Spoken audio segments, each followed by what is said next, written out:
Good evening. My name's Kip Collins, and I'm an alcoholic. I ain't had a drink all day long either. Didn't hurt nobody today. Didn't hurt myself. I worked all week, paid my way. Pull in the driveway at night, all my neighbors wave at me with all 5 fingers.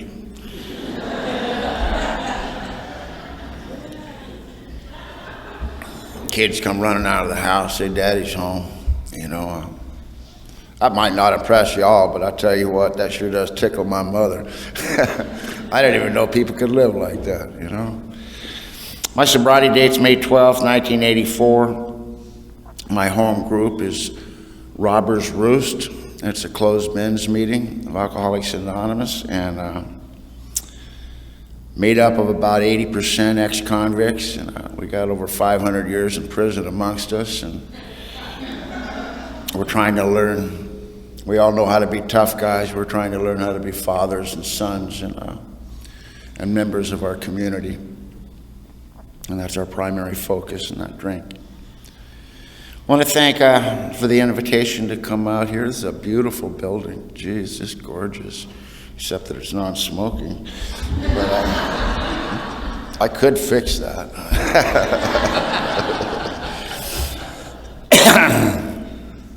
Tell you a little bit what it was like, what happened, what it's like today. You know, my mother's Choctaw and Irish, and my father's Sioux and Irish. You got it.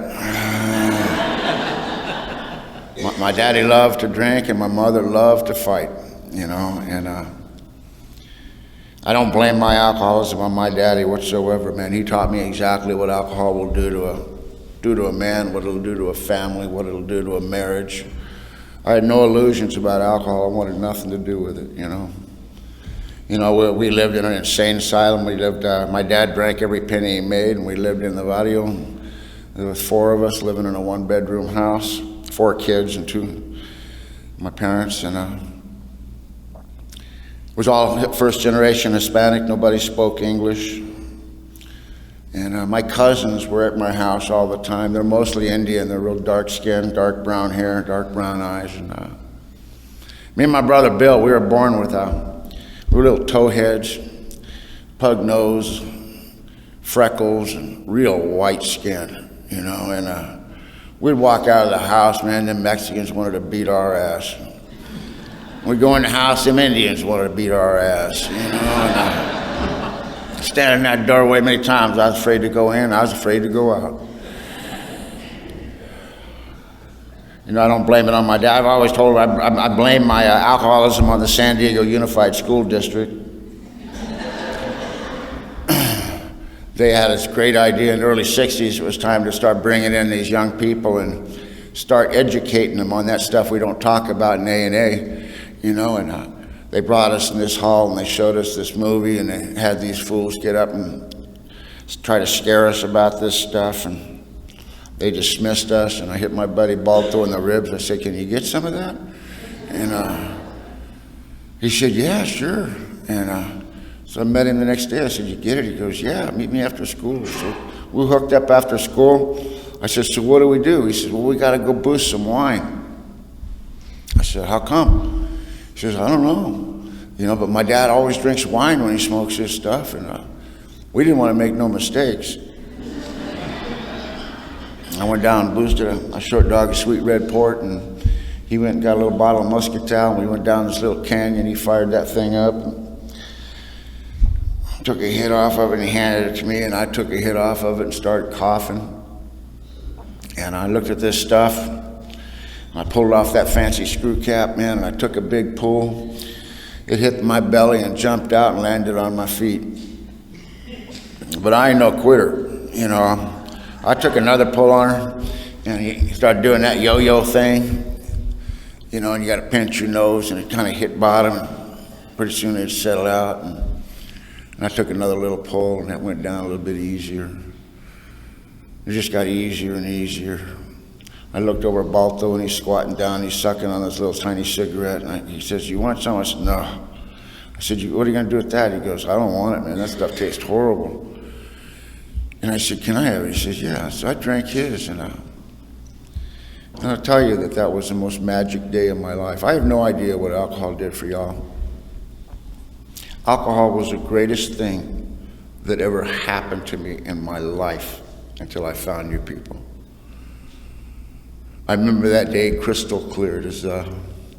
I remember the day it worked, and I remember the day that it didn't. Crystal clear. And that day, it was a beautiful, warm day, and I drank that, and I just kind of leaned back, and I was looking at the sky, and I experienced my very first spiritual awakening. I realized for the very first time that I was absolutely, totally comfortable in my skin. And then it really dawned on me that I wasn't afraid of anything. I'd been living in fear for so long, it was just part of me. You never knew what was going to happen, it was just always chaos, and everything was peaceful and quiet inside of my head and around me. And I knew all about the first 3 steps, long time before I ever heard of you folks, When I was 12 years old, I knew that I was powerless over this world. I knew my life was unmanageable. And I drank this magic stuff, and I came to believe there was a power greater than all of it. And I immediately turned my will and life over to it, and I never looked back. About a year later, I got kicked out of 7th grade for beating up a teacher. It was a misunderstanding.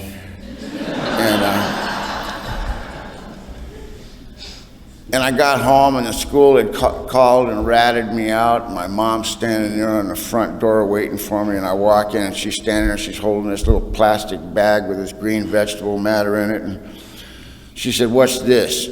I said, "Probably just what you think it is, Mom." She goes, "Get off my property."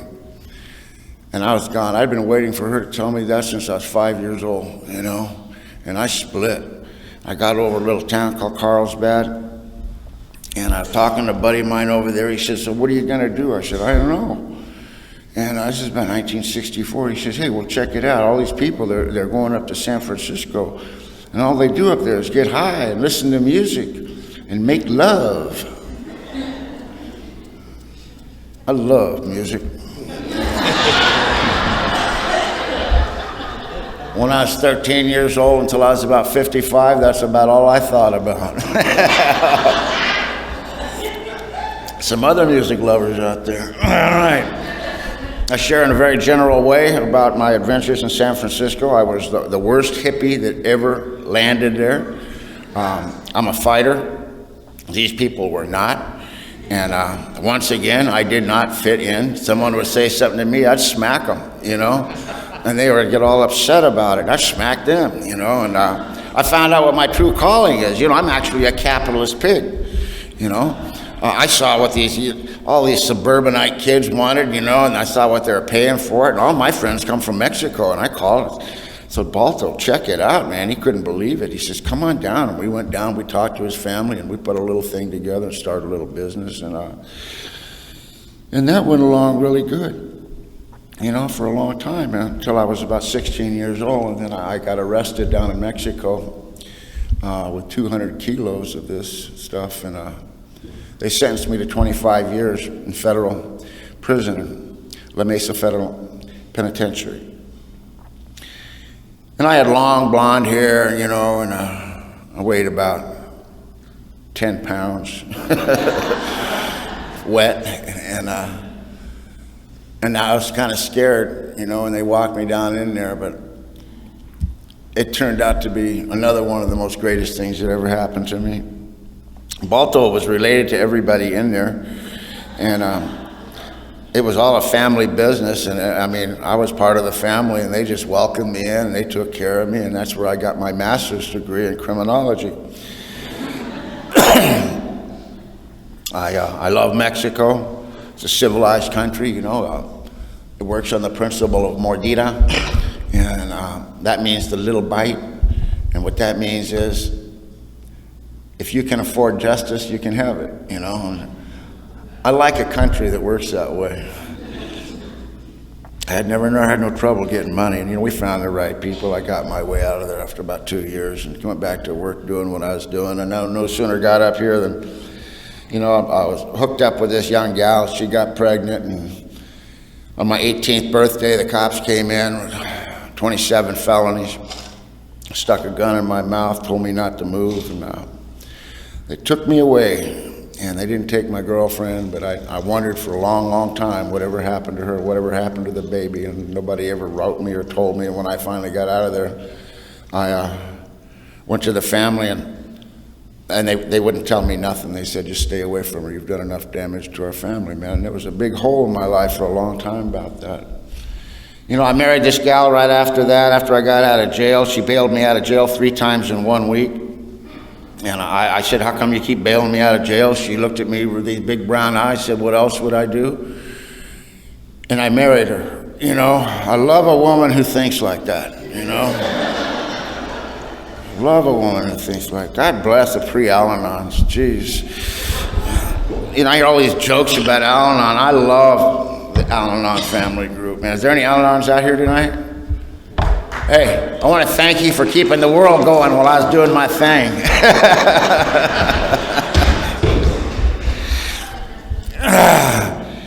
And I went back to prison again after that for another year. And when I got out, I had a real unreasonable parole officer. He wanted me to get a job or something. And I got my case transferred up to a little town in Oregon, and me and Kathy, we went on up there. And she told me she was pregnant, and I got really excited about that. And one day, February 23rd, we went out and went to the North Bend Hospital, and they took her in one room, and I sat in this bench, and after a while they came out and they brought this little boy and they put him in my arms. And I looked at that little boy, man, and my heart exploded in my chest. I don't even know how to describe it. I'm sure a lot of you people know what I'm talking about. But if I didn't know nothing about love, man, I respect fear a hell of a lot better than love. It lasts a lot longer in the world I come from,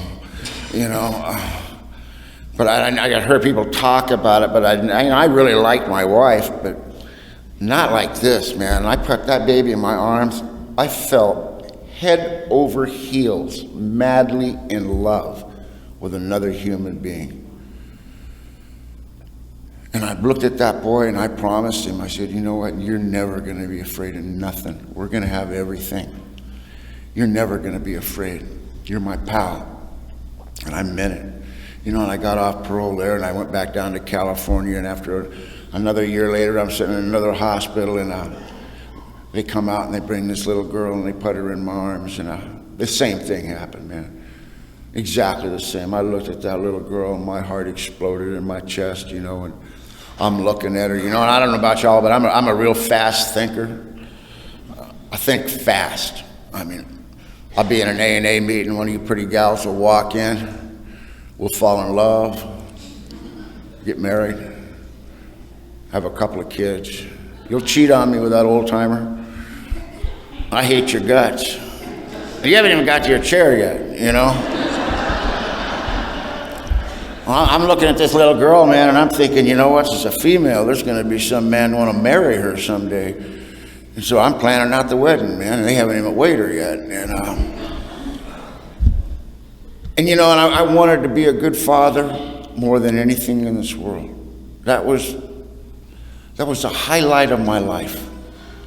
I think if there was anything better than being a father, God would have probably kept it for himself, and maybe he did, but man, I love being a father.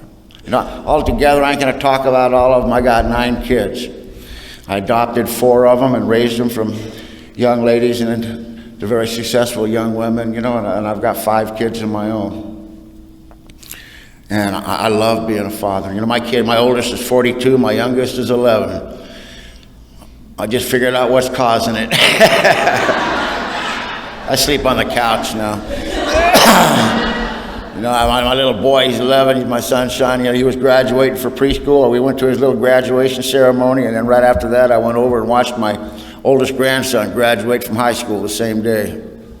That was Twilight Zone, let me tell you.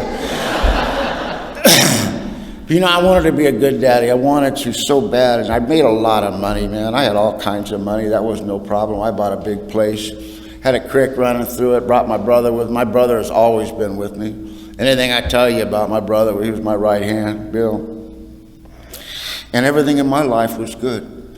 You know, my life was around my children. I worked once or twice a year, and I worked hard, you know, and I made a lot of money.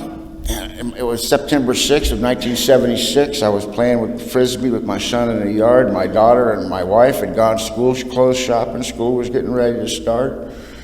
And a friend of mine came over and we visited, and he left. And man, I wanted another beer. It was hot that day, and there was no one there but me and my boy.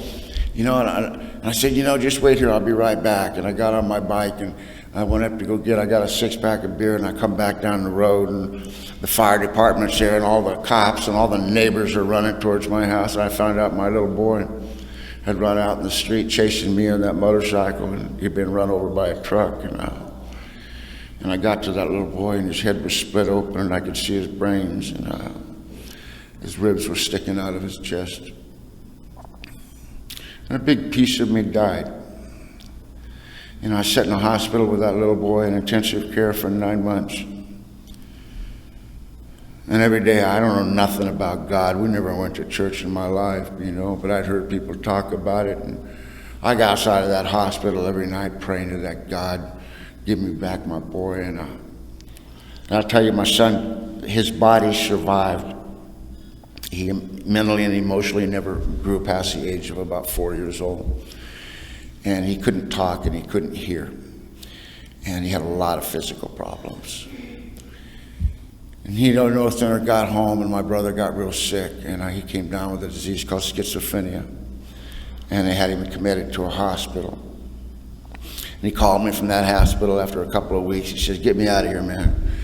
I said, well, you okay? He says, yeah, just get me out of here, man. They're locked me in here. Just get me out of here. Do whatever you got to do. And I went against my family. I went against the doctors, everything. I got my brother out of there. I brought him home, and we just kept doing what we were doing, you know. And I needed to go make some money. I put a little deal together. I was going to go to New York. And I told my brother Bill, I said, Bill, I'll be back in 3 days. Watch the kid, watch Jana Marie. And he started shaking. He says, you better not go. I said, what are you talking about? He says, I don't know. I'm coming apart. Something's wrong.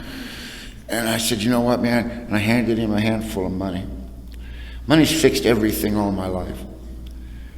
You know, I said, you know what, bro? It's been me and you all our life. Hang tight.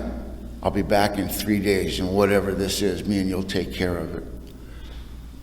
And I got in that cab, and I took off, and I saw my brother holding my little girl's hand, and my brother was crying. And I've never seen my brother cry in my whole life. And this thing I was doing, I got back to New York, and it went sideways on me, and instead of 3 days, I was gone for almost 3 weeks. When I got back home, my daughter was waiting for me out in the driveway, and I said, where's my brother? And she goes, I ain't seen him, Daddy. And we went across that creek over here, a little mobile home over there, and I got up to his little mobile home, and I opened his door, and my brother's head rolled out of that trailer. And 3 days after I left, he had blown his head off, and there was just a big pile of maggots laying in that doorway. And a big piece of me, it was like a branch breaking.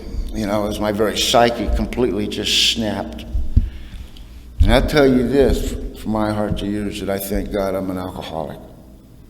I don't tell you any of this because I want your sympathy or pity or flash or anything else. I just like to drive home one very pertinent point. In chapter 5, it's read at every meeting, and a lot of people just go right by it and they don't quite understand, you know. But there's a statement that says, those among us who got here with grave emotional and mental disorders, you know. And that's who I am. I was an alcoholic before. My alcohol was in control, but after that time, my brain, if alcohol didn't do for me what it did for me, I would have joined my brother. But alcohol immediately just dissolves guilt. It immediately just takes away those pictures that are just branded right on the front of my brain. It allows me to lay down at night and get some rest. It stops the screaming in the morning. And it allows me to function one day at a time, reasonably comfortable. You know, the first time I came to A&A and y'all read those promises, man, I thought you were talking about liquor. I don't know what the alcohol did for you, man, but those promises, man, that's the closest I've ever heard of what alcohol did for me. You know.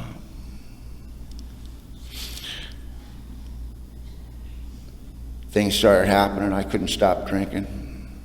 My wife, she ran off with a friend of mine, man. She was in her own pain. I'm not paying no attention to her. I'm just drinking.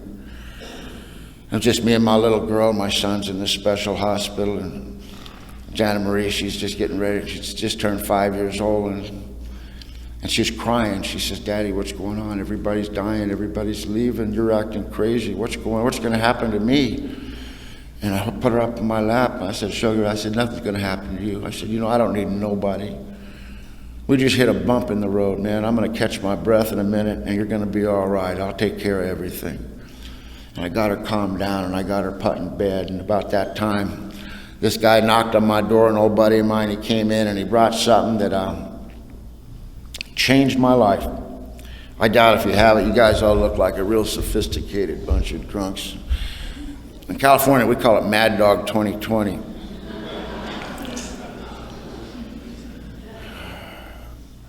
I always called Mad Dog 2020 an event drink.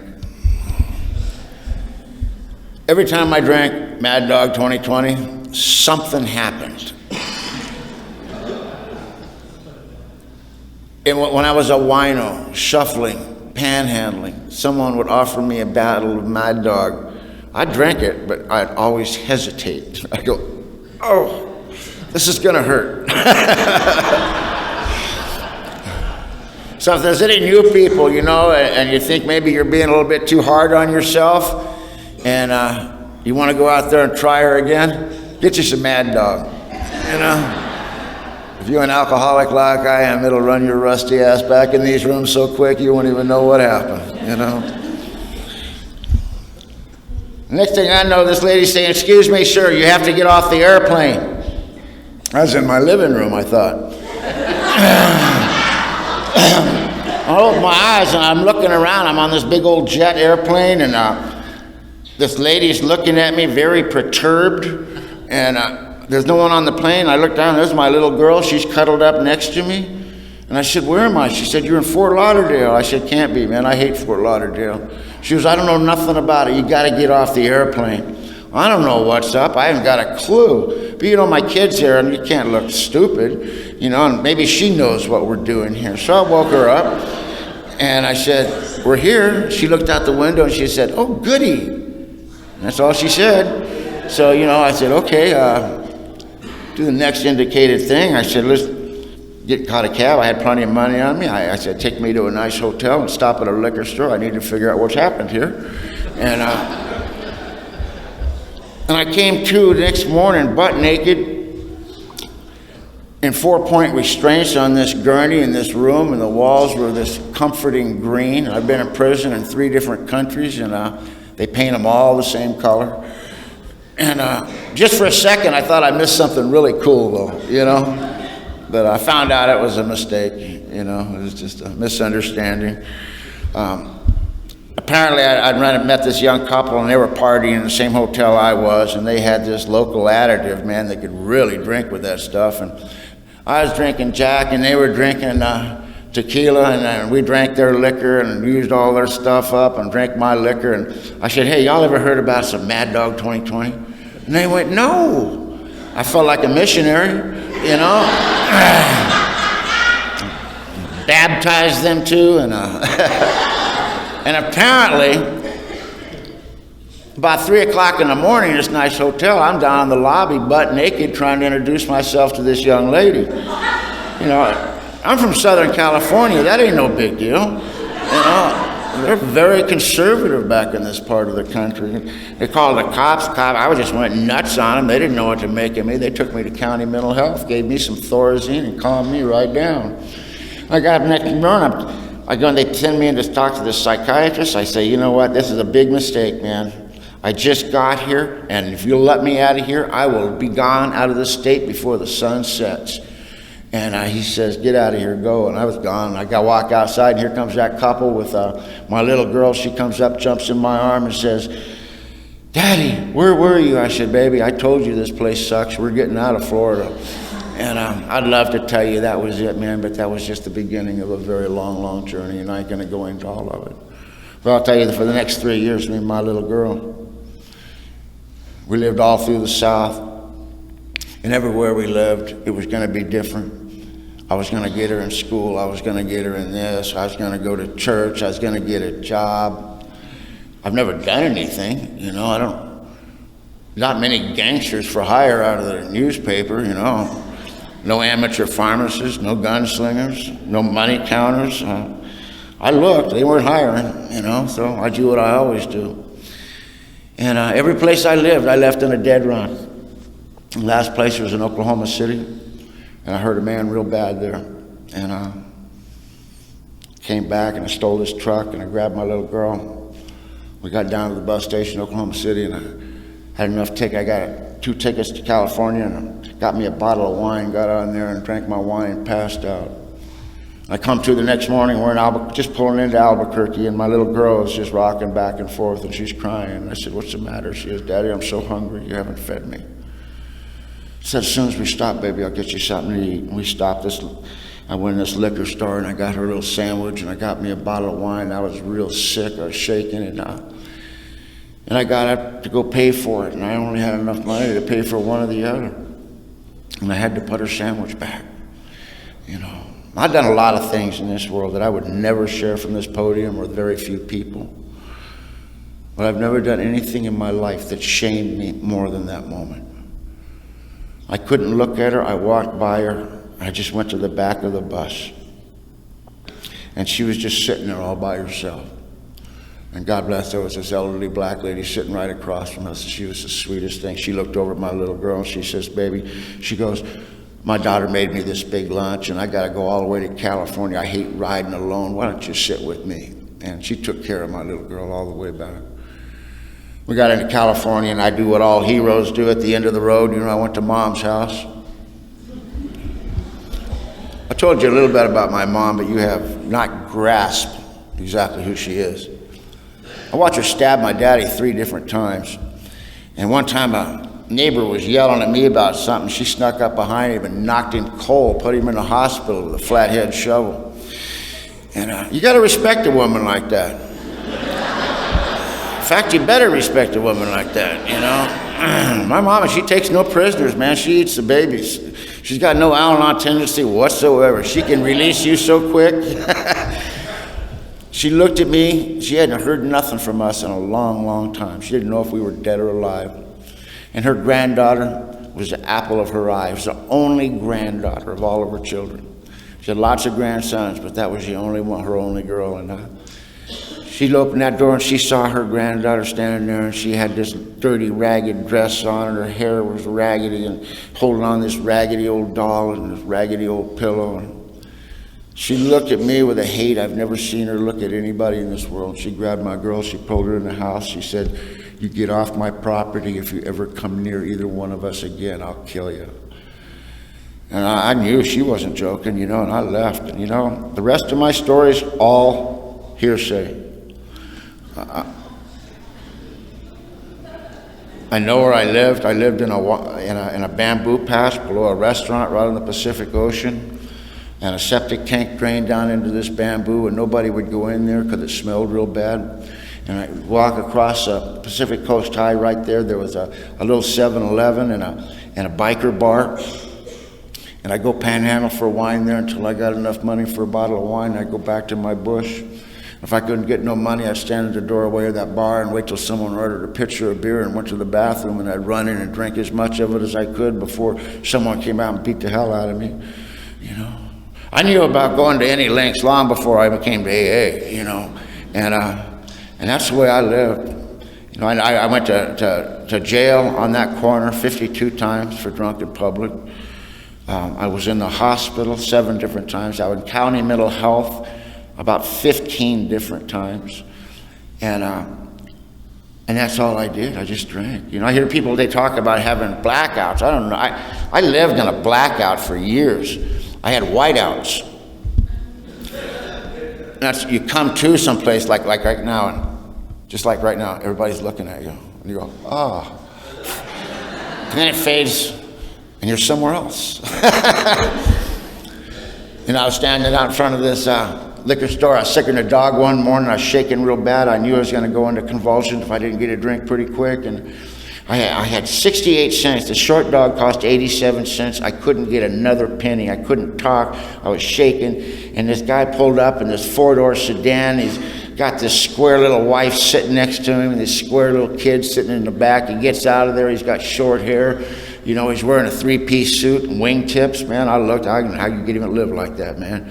You know, but who am I to judge? What the hell? You know, and he got up to me, man, and he just looked at me and he said, will this help? And he gave me 2 $1 bills.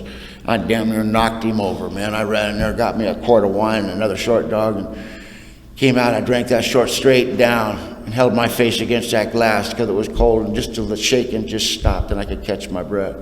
And I opened my eyes. I saw that family sitting in that car. I could see the reflection in that glass, and they were talking. I knew they were talking about me. I turned around and I cursed them, flipped them off, and I took my bottle of wine back down to my hooch. You know, I found out those people are good friends of mine today. The man has passed away since then, but they were good people. They were on the way to the temple to worship the God of their understanding that morning. And they weren't talking about me. They were praying for me. That's what they were doing. And I ain't here to talk about religion. It's got no business in Alcoholics Anonymous. But I know damn well those people prayed me. Because I'm down in that thing, and I'm sucking on that bottle of wine, and out of nowhere, man, I just had this thought, maybe I ought to go to A&A. I've been to A&A. And all the different detoxes, and you know, and there's lots of activity in AA around where I live, and there's always some 90-day wonder wanting to save my soul down on the beach. And I tell these people, man, I ain't no alcoholic. I'm a drug addict.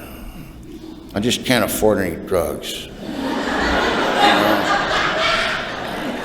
They'd laugh at me just like y'all, and they said, well, if you ever find yourself drinking, you don't want to be drinking, you come to A&A. We would love you. You can love yourself. Guy said that to me. I almost smacked him, you know. And that's about the lamest thing anybody's ever said in my life to me. But you know what? I don't know how. I have absolutely no recollection. But it was one of those whiteouts, and I came to. And I'm standing at the back of this room, and all these people are looking at me, and these guys standing at this podium, he looks at me and he said, are you looking for AA? And I nodded my head. He said, would you like to identify yourself? Now, I've been drinking wine around the clock for a long time. I have no communication beyond panhandling, and that's my biggest social activity of the day. And I had forgotten how to talk. I'd have epiphanies, great thoughts, but what would come out was, you know, and they said, would you like to identify yourself? Everyone was looking at me, man. I got nervous, and I went, and the guy looked at me, he smiled, he said, welcome, come on in, have a seat. And says, y'all gonna love me till I can love myself. I saw this pretty little gal there. I scooted right up to her.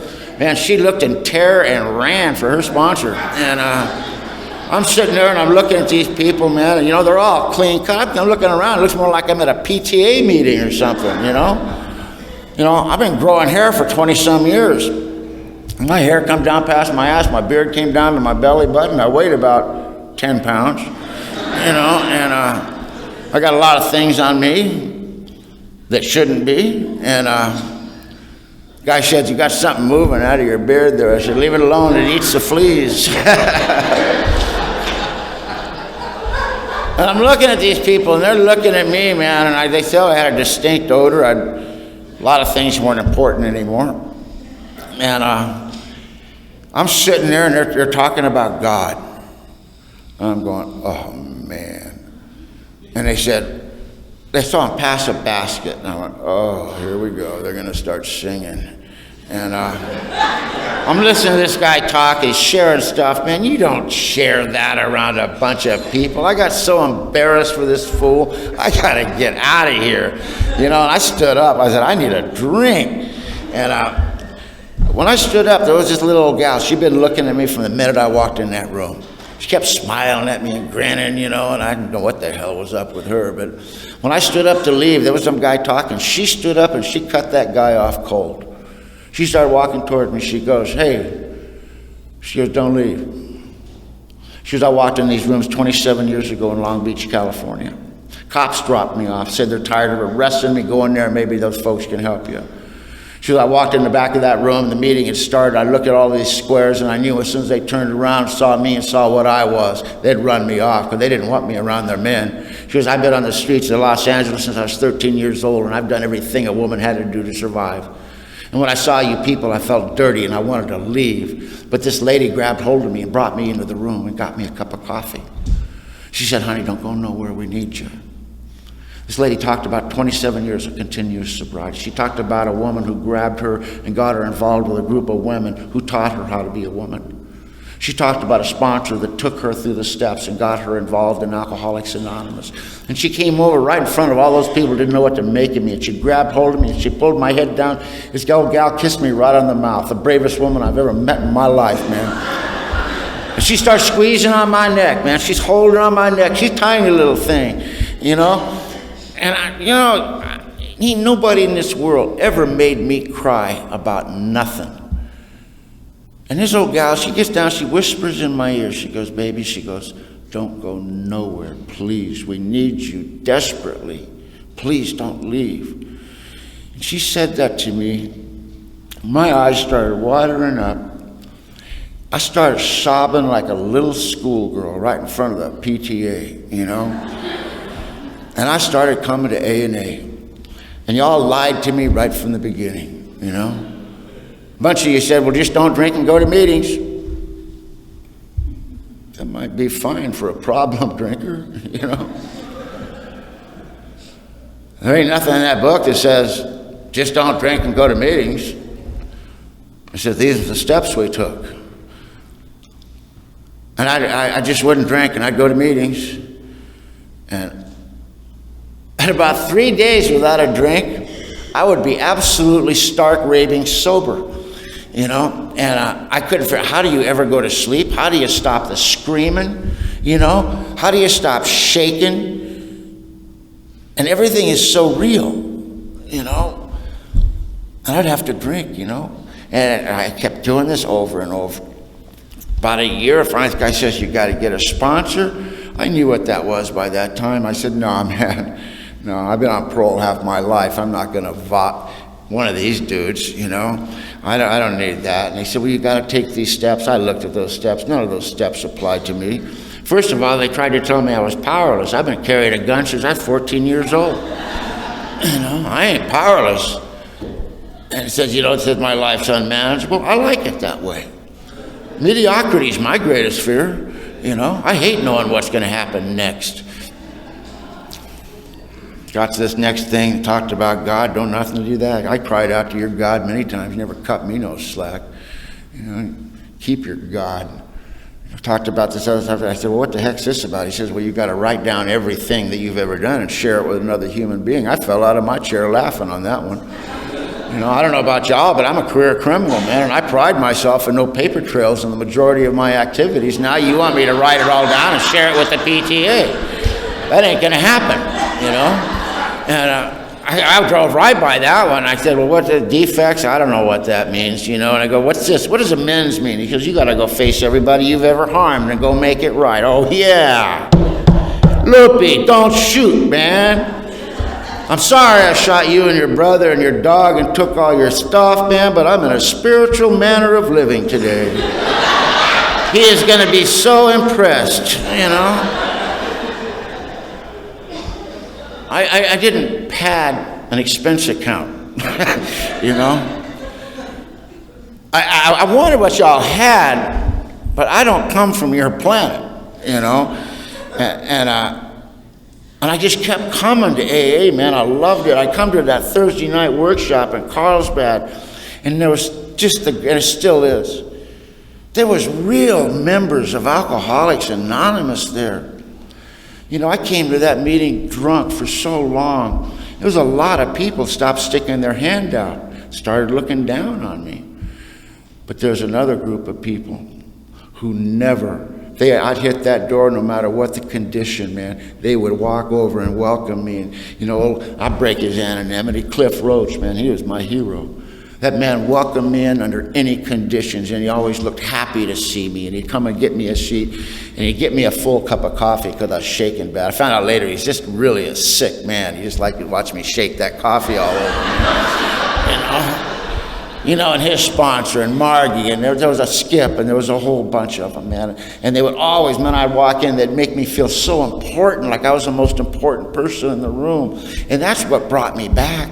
I couldn't hear what you were saying, but that's what brought me back to the rooms, because someone never stopped sticking their hand out to me. They didn't judge me. They loved me because I was an alcoholic. They didn't even expect me to get sober, and that wasn't even important. Important thing when I showed up there. You know, and I came to those meetings for so long, and, you know, my last drunk was I come to Christmas morning in 1984. I got in a fight with the cops one more time, and they always cheat. You know, they call their friends, and try using a club on a cop, see what happens, you know. Chemical warfare, all kinds of stuff they pull on you, you know. And they beat me down. They broke both cheekbones, and they hog-tied me, and I was butt naked in that rubber room, and my face had been bleeding, and I dried, and my face was stuck to the mat the next morning. I'm trying to peel my face off the mat, and I roll over and look up at the portholes, you know, and these cops are all looking down at me laughing, you know, and I just knew Santa Claus wasn't coming. And, you know, they let me out of there that day. They said, you know, they knew me on a first-name basis, said, Merry Christmas, Kip, we'll see you later, and they let me out. And I made a conscious decision, I ain't going back to A&A.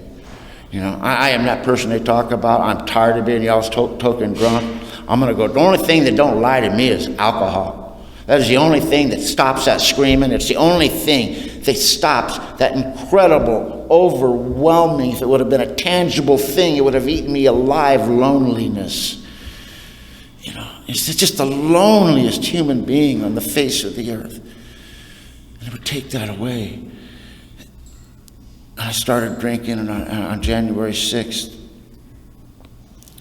The worst thing that ever happened since I landed here, you know, that was the day. I've been drinking around the clock. And my body was as absolute drunk as you could possibly get a body drunk, but my mind was crystal clear. The pain, the loneliness, the terror, the regret, the guilt were more powerful than it had ever been before. And alcohol had stopped doing its thing. See, I didn't stop drinking. Alcohol quit me. I didn't quit it, you know. And when I realized, man, I could not even imagine another day like that, you know. And I pulled out my gun and I put it up to my chest and I pulled the trigger and I blew my left lung and 2 ribs out. It knocked me across the room. I leaned against this wall and blood's flying everywhere, and the only thought I got is, thank God this nightmare is over with, let me out of here. And then I come to in this hospital. You thought I died, didn't you? I love it. For me to drink is to die. I go, only if you're lucky. I won't die. I'll be a 299-year-old wino needing 6 more cents for a bottle of wine. Last 25 years, I could have got a guarantee I would have died if I drank. I probably would have drank, you know, but I know I ain't going to die. Not that easy. There's an old man in A&A, I hated his guts. His name was Charlie Tuck. He was an old gangster from Chicago, the stockyards. He came in to me in a meeting one of those times. I come in, he got right down dead in my face, looked me right in the eye, he says, "You think you're pretty tough, don't you, kid?" I looked him right in the eye, I said, "Charlie, I'm tough enough, don't you ever doubt that." He says, "You ain't tough." He says, "You're the scariest son of a bitch in this room. Now, that might make you dangerous, but it sure don't make you tough." And he walked away laughing at me. I avoided that man like the plague, you know. Every time I go into one of these A&A meetings, I'd look in all the windows, make sure he wasn't there, you know. And I'm dead, right? You know, and I hear in this deep voice, he had this deep, gravelly voice. I hear this voice, and I open my eyes, and there's Charlie standing at the foot of dumb newcomers, and their eyes are as big as saucers, and I went, "Oh, God, I've died, I've gone to hell, and this is it." In a gurney, chained to a gurney, with this old fool preaching A&A all eternity, with these two dummies looking at me, you know. And Charlie didn't say a word to me, man. He just looked at me, and he smiled, and he put his arm around these two young fellas. He says, "Fellas, I want you to pay attention. I want you to get up there and look at this guy. Get up close to him. Look at his eyes. Look at him. Now come back here." And they come back, and he says, "Now, you pay attention. Because this is what happens to an alcoholic who refuses to take the steps. Come on, let's go." And they left. I felt cheap and used, you know.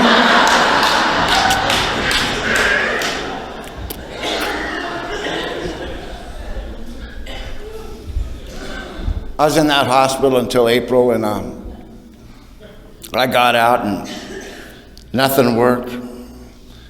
And they had taken my gun, wouldn't give it back. And liquor didn't work, and their dope didn't work, and nothing worked. I just wanted to die so bad. I wanted things to stop so bad. And I come to on May 12th the same way I've come to 1,000 times. I come to, and the very first conscious thought when my eyes open is I need to get something in my body fast. And all of a sudden, God did something for me that day. And I know how blessed, I know how fortunate I am. I never, ever take it for granted. I had a moment of clarity that day that was so crystal clear. It said that I'm an alcoholic, you know. I'm reading it. When I woke up, I was hearing the ABCs, a thread at the end of chapter 5. You know, and I'm thinking, I know I'm an alcoholic. I got paperwork from the state of California. You know, at that time, the state of California was in the process of making me a ward of the state, and I was 36 years old. It became quite apparent to everybody I was a danger to myself and others, and they're getting ready to give me this card, you know, that when I had an episode, I like that they would just put me back in Atascadero, you know, and after I was better, they would release me, and I could get my Social Security. I could get all these benefits, and I wouldn't have to go to jail no more. I could just go to institutions, and I love institutions. They're co-educational and everything else, man. They're great. And those people care. They're not like those prison guards. But so I know I'm an alcoholic, but you know, in the big book, it doesn't say that. It says, in my innermost self. What does that word mean? What does it really mean to my innermost self? Not what I admit to you, or you call me, or whatever. In here where I live, where nobody can see. What does that mean? That I'm powerless over alcohol. What does that word mean? Alcoholic. And God gave me that vision. It was that morning that my daughter was born. And I felt that love as strong that morning as I've ever felt it before. It brought tears to my eyes. I hadn't felt that love in so long. And then immediately it flipped to that old man walking by his little girl starving with a paper bag with a bottle of wine in it. And I finally understood what powerless means. That alcohol is my master. Once I take a drink of alcohol, alcohol owns me body and soul. Alcohol will tell me where I can go, tells me when I can go to bed. It tells me when I got to get up. It tells me who I can hang with. It runs every aspect of my life. There's not any room for me to love a child or love anything or any morals or anything. I will do whatever I have to do to get another drink of alcohol. And I finally understood that. And then that next part said that no human power was ever going to be able to fix me. I hoped one of you girls were going to fix me. Some of you tried, and if you hear this or you're here, you should have listened to your sponsor. Got to the part I've been avoiding since I got here. It says, it says that this God thing. It said that God couldn't, would if he were sought. I'd been dodging that since I walked in here. I got on my knees that morning and I said, you know what, I don't know who you are and I don't know what you are, but from this point on, I'll do anything that you put in front of me if I don't have to drink today, and if you're not there, I'm screwed. And all I know is that God gave me something that very moment, that I still have this very moment. And that was a knowing right down to the very fiber of my being, that if I can hold on to that as tight as I can, I wasn't going to have to drink. And I got over to Charlie Tuck's house. Where else am I going to go? That old man brought me in, man, and he detoxed me old school, man. He was an old school AA, man. Detoxed me on whiskey, Caro syrup, and orange juice, and Normalpi. He had reel-to-reel tapes, man, 6 hours of Normalpi, over and over and over. And the guys he sponsored would come in, and they would sit with me and tell me their stories, and they would clean me up when I'd mess myself, and they'd hold me when I'd go into convulsions, and they would tell me their story. And I don't know these guys, I don't know what they're doing, but they never, I was never alone. There was always someone there. And I slowly started getting better. On the 5th day, Charlie walked into that room and he looked at me and I wasn't shaking. And he said, all right, Alcoholics Anonymous is a program of action. Are you ready? I said, yes, sir. He says, get in the car.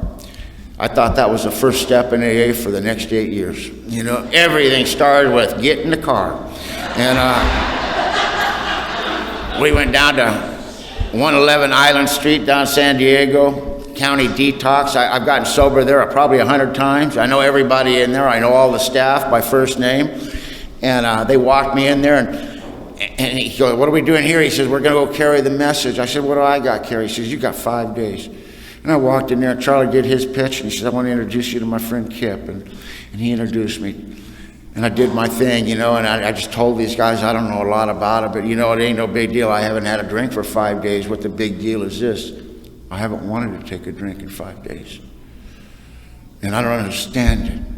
But I'm telling you, I'm going to hang tight to these people, man, because they got something. I don't know what it is. But I'm sure tired of living the way I've been living. And I walked out of there, and Charlie says, how do you feel? I said, what do you mean? I goes, how do you feel now? I said, that's the most powerful feeling I've ever had in my life. He goes, that's the music of Alcoholics Anonymous. If you ain't giving this away, you ain't got it. And that old man, he got me active. He took me through those 12 steps within the first 5 months of my recovery through the big book of Alcoholics Anonymous. He got me involved in service. I had to be at a meeting every single night, shake hands with all the men, the women. I could hug the men. He says you can't borrow any money from anybody. You don't borrow any cigarettes from anybody. Don't tell anyone anything about you unless they ask. Ask how they're doing, And I had to have commitments at this meeting and that meeting. I had to be in a book study, a step study, a men's meeting at all times. And I had to have commitment at all these meetings. I'm coming up on 90 days. I said, I almost got 90 days. He said, so what? Well, 90 and 90. He goes, show me that in the book. That ain't a book. It came out of a treatment center. Don't pay any attention to that. So I was in a meeting of Alcoholics Anonymous for the next 8 years. I didn't get any breaks, man. And things in my life happened, man. I took those steps. I followed those actions. I got involved in Alcoholics Anonymous, and things in my life flourished quickly, They told me I had to get a job. I don't know how to do anything. He goes, do you know how to pray? I said, yeah. He says, tell God you need to learn a trade, man. It's time for you to learn how to support yourself. So I got down on my knees. I said, God, Charlie says I need a trade. I'll take whatever you got. I walked out. I lived right by the street, and I stuck my thumb out, and this pickup rolled up, and the guy rolled down his window and said, hey, you want a job? Scared me to death, I said, what is it? He goes, it's painting. I said, I don't know how to paint. He goes, I'll teach you. I said, I ain't got a car. He said, my shop's across the street from here. He says, you get there, I'll get you to and from. I said, okay. I called Charlie. I said, okay, Charlie, I have a career. He says, what is it? He goes, it's painting. He goes, that's a good job for you. You don't have to think very much. You're going to go to work for that man. You're going to make a commitment to me, to God, and everyone else. You're going to work for him for a minimum of 2 years. You'll do anything he tells you to do as long as it's legal, moral, and ethical. You'll be the very first person on the job. You'll work every hour he asks you to work, and you will never, under any condition, ask him what he's paying you, because it's none of your business. And that's the way he laid it out for me, man. And I'm going to tell you, as a result of that type of sponsorship, things in my life happened fast. By the time I was 10 years sober, when I was 3 years sober, the state of California gave me my driver's license, and I'd married this wonderful woman. I got my children back. I got my daughter back. I got my little boy back. These people, I got to know these men who had handicapped children, and they taught me how to be a father of a brain-damaged children. And they got me involved in these Olympics and all these different things, and I became part of his life. When I was 3 years sober, I get a phone call, and this gal said, is your name Kip? I said, yeah. She goes, you're my father. I've been looking for you for a long, long time, and I want you to meet your grandchildren. That girl that was born all those years ago when I was locked up, she came into my life and brought me 3 beautiful grandchildren. I got to make amends to them, and she came into my life. After a little bit after that, I ended up I adopted 2 other girls, and I raised them until they went to college. They went off to college. But, at 10 years sober, I had it on. I own a painting contracting business. I got about 50 men working for me full time. I got the big house. I got the boats. I got the trucks. I got it all. I'm sponsoring San Diego. I'm speaking all over the world. I just came back from Australia. I spoke over there, and I came back, and I'm looking at my home and everything, and I'm going, how do you get from there to here? How do you get from there to here? And I opened up the front page, man. The front page story, man, there's a story about a man broke into this woman's house and raped her all night long in front of her children. When he was done with her, he cut her to pieces. And it was my daughter. I'll tell you something, man. I'm absolutely perfectly capable of first-degree murder. You touch anything of mine. I went to that hospital, and she had lost her face, her breast, and her left arm. She was still alive. And I wanted vengeance, and I can't talk about it, man. He's in jail. It's perfect. I know lots of people in jail. They're going to take care of this for me. All I got to do is write his name down. I can't talk to nobody. I can't go to meetings. I can't share this stuff. It's just ice cold inside of me. When I walked in these rooms and I asked Charlie to sponsor, he laid it out to me right then and there. He said, this is the way it is for you, man. People like you die in institutions, you die on the side of the road. God has opened a window for you, and I suggest you step through. And from this day forward, absolutely nothing, no woman, no job, no child, no nothing in this world can ever become more important than what you have to do to maintain your sobriety. And son, that's a hell of a lot more than just going to AA meetings. And he was right. And I am absolutely nuts, and I'm looking in that book for a loophole, man. There ain't no loophole. If you've got a little resentment about someone, all it says that you're an alcoholic, and that is poison for you. It'll kill you. It doesn't say unless they rape your daughter. It just says that if I harbor such feelings, it'll cut me off from God, and the insanity will return. I'll have to drink. When you come in here, they ask you, are you willing to go to any lengths? When you're new, you have absolutely no idea what that means. But everyone in this room is going to have a midnight. A lot of you have already had a midnight. And you've been coming to AA, and you're sober, and your life is wonderful. And someday, something's going to come up in your life that is absolutely so unacceptable to you. And you're going to be all alone. There ain't going to be no one around. And you're going to get to find out if there's any conditions about you being sober. You're going to get to find out what willing to go to absolutely any length means. And I got down on my knees, and the hardest thing I've ever done was to pray for that animal to have everything out of life I wanted. And I did that for 20 days like the book suggests. And I'm not saying the forgiveness, but the insanity came. Left. I was able to go talk to men about it. I was able to start crying about it. I was able to start feeling about it. And I was able to go be a father and a grandfather, because that was my job. And when my daughter needed me the most, thanks from Alcoholics Anonymous, I had the resources and the people to help her and help my grandchildren. And I didn't have to drink, and I didn't have to hurt nobody. And I got through that. Right after that, they told me I had cancer. They want to cut off my lips. I like my lips. Love kissing girls, man. I think I'd miss them. And my sponsor, he said, go to another doctor, you got money. I went to 3 different doctors. I finally found this one, Dr. Asher. He's a plastic surgeon. And he did this surgery on my lower lip. And he took a lot of it out. And he says, well, are you allergic to any kind of medication? I said, anything that affects me from the neck up.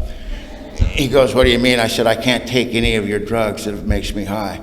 He goes, you can't go through this, man. Your lips are all nerves. I said, I don't care. I'd rather die of the cancer. I'm not playing no games, man. I'm walking through an incredibly emotional part of my life. It's painful. And if I hide from that pain, I don't know if I'll ever get sober again. See, I'm not real smart, and I ain't telling you what to do with your medication. That's your business. My wife won't leave me if you get loaded, I don't play no games. The only thing I know is that no matter what I gotta do to stay sober, it's easier to stay sober than it is to get sober again. That's all I know, man. I burned up most of my brain cells on cheap wine, but I know that for a fact.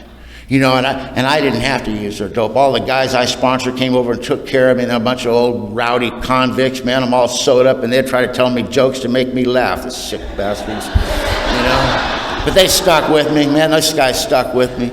I got through that, and this woman I loved, man, I came home one day and she was crying. I said, what's the matter? She goes, I can't do this no more. I said, what are you talking about? She goes, I'm going to drink. I can't live this lie. I go, Connie, what are you talking about? She goes, Kip, I'm a lesbian. I'm in love with Chrissy and I'm leaving. I didn't think she was going to tell me that. I thought I forgot to take the trash out, I didn't, if you hit me with something that I don't know what to do, I react with anger, I will scare you, because especially if I think you might hurt me, I will terrify you so you won't hurt me. And I started calling her all kinds of names, threatening, and I just went nuts, and I had joined the Catholic Church by then, and she was Catholic, and I went over to go see my priest, Father Bill Wilson, and he was a sober member of Alcoholics, 28 years, man. He was from Ireland, and I went over to the parish, and I was talking to him, and I'm telling him this stuff, and he's looking at me, he goes, oh, poor Kip. She says, oh, Kip, you must feel like life has screwed you square in the ass. I said, that's it, Father, that's exactly how I feel. So what do you think? He says, I think you make me sick. He says, you ever read that book you're talking about? Always talking about that book. You ever read it? I go, what are you talking about? He says, well, why don't you try reading page 61? The guy that thought he could wrest satisfaction out of life if he did everything just right. He goes, you tell me all these wonderful things you did for her. You took care of her children, you gave her this, you gave her that. Did you do that because you loved her and it was your job, or was there some kind of hook in it? Because when you give something to someone you love, there's no hooks. He says, can you imagine the courage it took for her to come and face you? How much easier it would have been for her to leave. He goes, you have enough trouble with your own sexuality. She's not your property. I said, so what do I do? He says, she's been a good wife. She's a good member of Alcoholics Anonymous. You give her anything she wants. And she took my boat.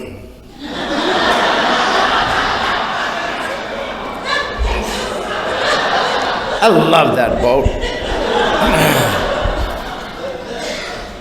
And she kept my last name. She's married to that gal now. They kept my last name. They tell everyone they're my sisters, I got no problem with it, I didn't know you could have a relationship. But see, me and Connie's relationship, it wasn't based on sex. She was a member of Alcoholics Anonymous, and that's what I fell in love with her commitment to AA and what kind of a woman she was, And I got to find out that I could still love her, but I could allow the relationship to change in a complete different direction that I never planned on. And she's one of my favorite people today. We got sober on the same day. We give cakes to each other every single year, and sometimes she babysits for me. Wonderful woman. And I got through that. I didn't have to drink. Right after that, I got attacked by a dog. Almost tore my arm completely off. I couldn't work. I lost my business. I lost my home. I lost everything in the world, down to the pickup truck I had, my dog, and my son. And then my son got sick, and I sat in the hospital with him. And on October 4th, he died in my arms. And that's when I got to experience what the promises really mean. It says in the book, it says, we will know serenity. See, I know what serenity is. I've experienced it. I experience it on a daily basis. Serenity isn't it watching a beautiful sunset, with a beautiful gal with a pocket full of cash, but it's nice, Serenity is watching the things that you love the very most die and leave, and hurting more than you know is humanly possible to hurt. But at the same time, at exactly the same time, in your heart of hearts, knowing without a shadow of doubt that it's God's business and God don't make mistakes. He just don't make any mistakes. And my job is not to judge any of it. I can hurt and I can pain and I should grieve when something leaves. That's part of the human's experience. He goes, but I don't have to live there. And everything was gone. It was just me. I said, what am I going to do? I said, I'd like to get involved with a gal. I'd really like to have a relationship. He goes, Kip, he says, stop. It's absolutely possible for an alcoholic to have a relationship if they need to be in one. That is not a relationship. You're just looking for some woman to validate you as a man. You've been hurt tragically, your own sexuality. You need to stay away from women until you don't need a woman to validate you. I said, can I date? He said, keep it light. And I did. And he said, I want you to go to school. You only went to the 7th grade. I want you to go to college. I said, I don't know how to do that. I said, it's easy. It's just like AA. The teacher's your sponsor. The answers are in the book. You suit up and show up. That's all you got to do. Follow directions. Make a commitment, just like you do in AA. Just do the same thing to school. And I did that, and I went to school. And I stayed away from women, and I got a degree, and it changed my life. And this one woman, she took advantage of me one time. I'm weak. She was just desperate, I guess. But, it was nothing, man. It was just nothing. It was like a one-night thing, and I'm in school, and one day I was on a Sunday. I was sitting there. I had a pot of beans going. I put a sheet of cornbread in. It was just me and the dog. We were watching a ball game, and this gal calls. She says, "Hey, Kip." She goes, "You've been alone a long time." I said, "Yeah." She goes, "I was just thinking, why don't you come on over and I'll make you dinner, and maybe we could mess around." I went, "Whoa." She said, "I'm very flattered, but I got a pot of beans going on and a sheet of cornbread. I'm watching this game, and maybe I'd take a rain check." She hung up on me, and I went, "Oh, well." And then I went, "Wow, where'd that come from? I have never missed an opportunity like that in my life. I mean, that is completely an unnatural act, And I went, that's what he was talking about. As much as I love women, I think you guys were the greatest thing God ever came up with besides alcohol.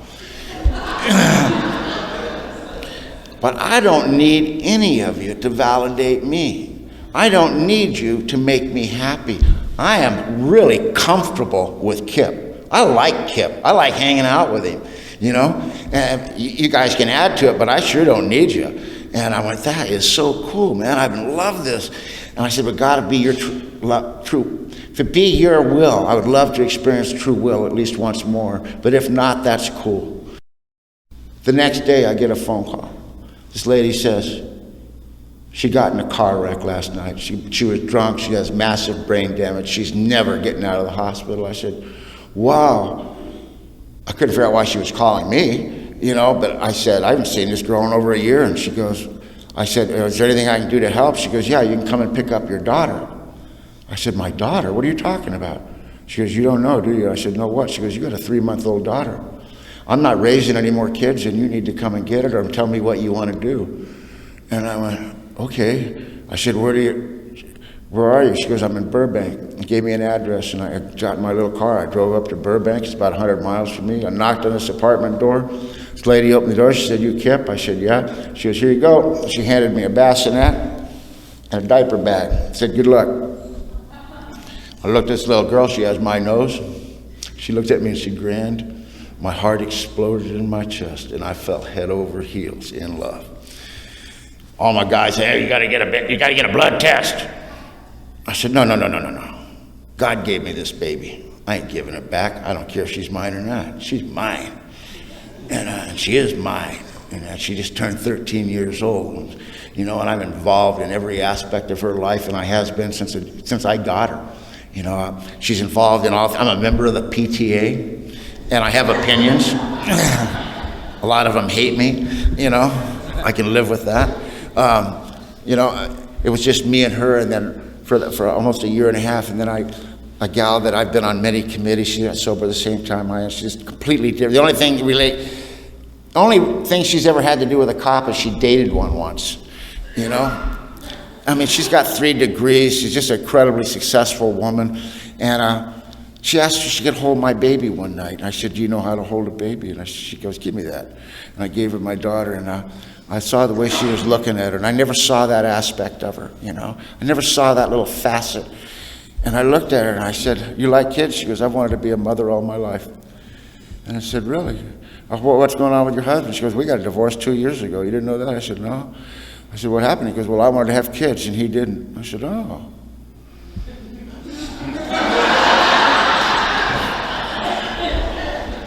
We just celebrated 12 years of marriage last week, and she's my business partner. She's my lover. She's the best friend I've ever had in my life. We have such a wonderful relationship, such a wonderful life. She's a fiercely independent woman. You know, she's totally involved in Alcoholics Anonymous and in the women she sponsors, and she has her life, and I have my life, and then we have our life, you know, and that's a real healthy way to have a relationship. Neither one of us are needing the other. We just love each other's company, you know. And 11 years ago, we went to a hospital, and I got to go cut the cord on a little boy. His name was Will, and I was 50 years old, and I called him God's will. And then I got to find out I got my clone back, and self-will run riot, you know. As a result of the schooling my sponsor gave me and the opportunities, and a lot of luck, I have a life that I wouldn't trade places. I have a real nice home in Southern California. It's very humble, but I own it. I don't have any payments. My sponsor would never let me pay anything except cash as I went. He let me buy my house, but I had to make triple payments until it was paid for. I own my business that makes me a very good living. I'm with my children. I get up in the morning and we pray together. I take them to school. I pick them up after school. We go do homework. We go do all kinds of different activities. And I get them to bed and I do my AA thing. You know, in my life, I got the life I never, in my wildest imagination. You know, I didn't drink all day long. I didn't hurt nobody. I didn't hurt myself. I'm respected in my community, not just in AA. I'm involved in everything in my town. See, when I got to my amends list, the main thing that I harmed, it was my community. I did so much damage to my community that I owe my community, and I can do a lifetime of service in my community to try to make up. And it's not just, service isn't just in AA, it's in every area. You know, my sponsor talked about gratitude. He says, you want to practice gratitude? Here you go. It's raining. You're at the grocery store. You got the cart. What do you do with the cart when you're done with the groceries? You leave it in the parking lot, or do you push it all the way across in the rain and put it in the little thing where it goes? See, that's gratitude. The rest of it's just talk, you know. Gratitude is action. He told me you're responsible for 3 things: all of your actions, your reactions, and your inactions. And that's what I try to focus on. When I focus on that, I keep my nose out of everybody else's business. I want to thank you all for having me. I'm sorry I talked so long, but it was a long ride here. I stood in line longer than I talked to get on the airplane, so you can have a seat.